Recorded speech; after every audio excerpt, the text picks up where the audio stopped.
नमस्कार। तो आज फिर से हम कंटिन्यू करते हैं कस्टमर सर्विस।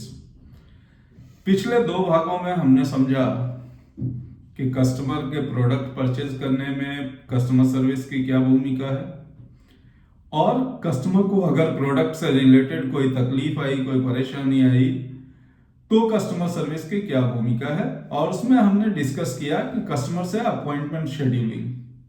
तो अभी तक हमने बात करी अपॉइंटमेंट शेड्यूलिंग की। अपॉइंटमेंट शेड्यूलिंग के बाद हम बात करते हैं कि उसके बाद के स्टेप्स क्या हैं और उसके बाद ये कस्टमर सेटिस्फैक्शन को कैसे इंपैक्ट करता है। तो जैसा कि हमने बताया कि अपॉइंटमेंट शेड्यूलिंग कस्टमर की मर्जी के हिसाब से होनी चाहिए। तो अपॉइंटमेंट शेड्यूलिंग होगी, और अपॉइंटमेंट शेड्यूलिंग के बाद बात आती है एडहेरिंग टू योर कमिटमेंट्स। ठीक है, अब आपने कमिटमेंट कर दी, इधर कस्टमर से पूछ के या आपने अपना टाइम बता करके कमिटमेंट हो गई। कस्टमर इज एक्सपेक्टिंग कि जो कमिटेड टाइम है उस कमिटेड टाइम पे कोई बंदा जाकर के उनके यहाँ सर्विस देगा। तो अब जब टाइम का कमिटमेंट हो गया है तो अच्छी कस्टमर सर्विस के लिए मायने रखता है कि आप उस कमिटमेंट को ऑनर करें। उस कमिटमेंट पे डिलीवरी अब एक्सपेक्टेड है।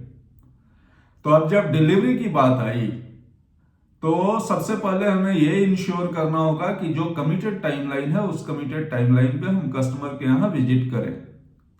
और हमेशा याद रखें, जैसा मैंने पहले भी कहा है, कि अभी तक कस्टमर ने आपको नहीं देखा है, आपकी सर्विसेज के बारे में आपके एक्शंस से उसके दिमाग में परसेप्शन बनती जा रही है, और अभी तक सब कुछ अच्छा अच्छा चल रहा है।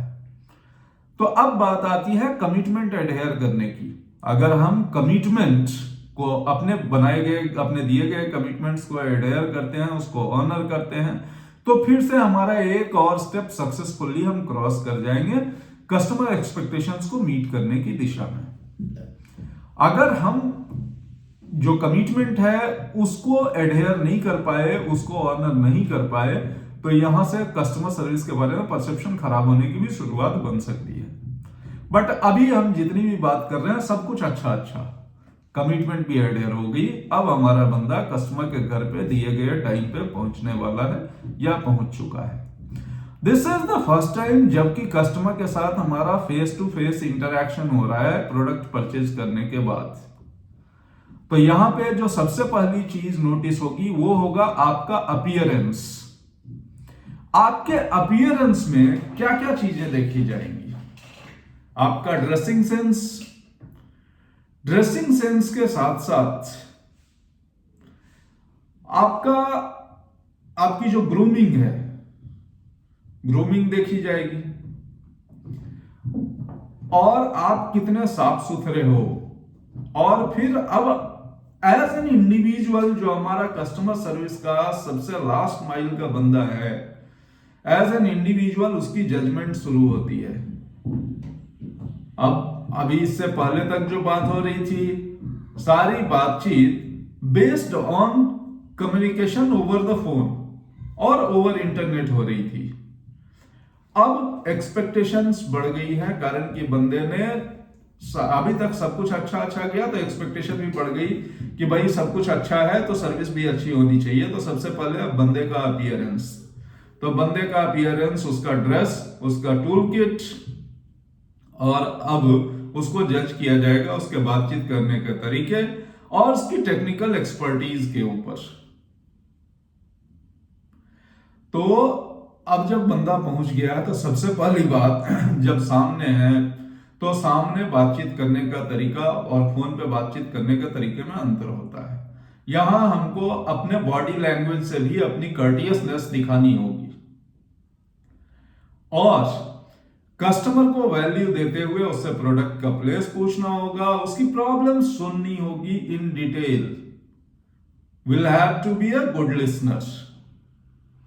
तो कस्टमर की प्रॉब्लम भी हमने सुन ली, प्रोडक्ट का पता भी पूछ लिया, प्रोडक्ट के पास पहुंच भी गए, और तब हम प्रोडक्ट को ओपन कर रहे हैं। और अब बारी आती है जबकि कस्टमर हमको हमारी टेक्निकल एक्सपर्टीज के ऊपर जज करेगा।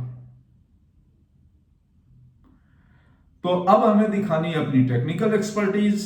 अगर टेक्निकली हम एक्सपर्ट हैं, हमने प्रोडक्ट फर्स्ट टाइम में वन चांस में रिपेयर कर दिया, तो perception will again go well. और प्रोडक्ट रिपेयर होने के बाद कस्टमर को प्रोडक्ट से रिलेटेड कुछ टिप्स, अगर कस्टमर का प्रोडक्ट खराब हुआ है तो प्रोडक्ट बन गया, कस्टमर की क्वेरी वहां खत्म नहीं हुई, अब उस कस्टमर के दिल में यह भी जिज्ञासा है कि आखिर ये प्रोडक्ट खराब क्यों हुआ। तो कस्टमर के बिना पूछे आप उसे बता सकते हैं कि साहब प्रोडक्ट इन कंडीशंस के कारण खराब हुआ, और ये कुछ स्टेप्स हैं जिनको लेकर के आप अगला ब्रेकडाउन अवॉइड कर सकते हैं, मिनिमम ब्रेकडाउन पे आप चल सकते हैं। तो इस तरीके से अब परसेप्शन की नजर में सर्विस का ओवरऑल परसेप्शन जो है, ओवरऑल परफॉर्मेंस ऑफ सर्विस जो है वो अच्छी हो जाएगी। अगर अब ये तो हो गया जबकि सब कुछ अच्छा हो गया, अगले वीडियो में हम बात करेंगे कि अगर हम कमिटेड टाइम पे नहीं पहुंच पाते तो क्या स्टेप्स हैं, कस्टमर की क्या मेंटेलिटी होगी और हमें क्या स्टेप्स लेने हैं जिससे हम आगे का एस्केलेशन या कस्टमर का रॉन्ग परसेप्शन रोक पाए। अगर आपको वीडियो इंफॉर्मेटिव लग रहा है, अगर आपको लगता है कि वीडियो आपकी जिंदगी की सही चीजों को डिपिक्ट कर रहा है, तो प्लीज वीडियो को लाइक करें, चैनल को सब्सक्राइब करें। धन्यवाद।